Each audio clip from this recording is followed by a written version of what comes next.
potong dulu. Ini stiker ni senang je.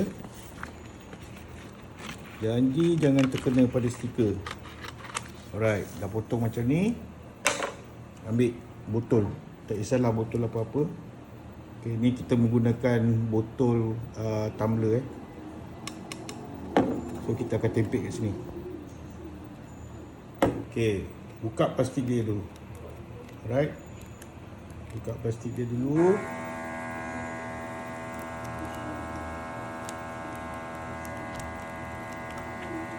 Okay, dah buka. Pastikan kawasan ni bersih lah. Yang mana nak tampal tu. Kita balikkan dulu. Okay, kemudian kita tampal. Bismillahirrahmanirrahim. Gosok dia.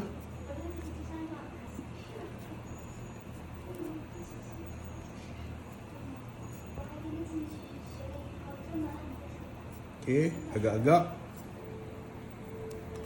So kita tarik. Tarik pelan-pelan. Tarik dia mesti rapat. Macam ni. Nampak?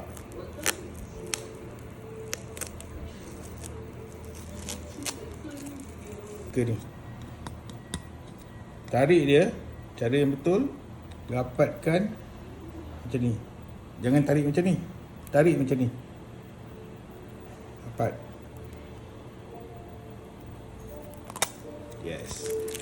Nampak? Tak lasak kita test, okey?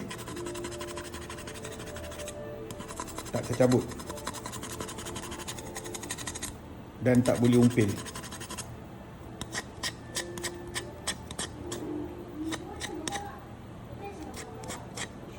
Berminat nak buat stiker macam ni? Saiz A3 saja saya jual. Jika berminat boleh PM saya. Alright. Thank you.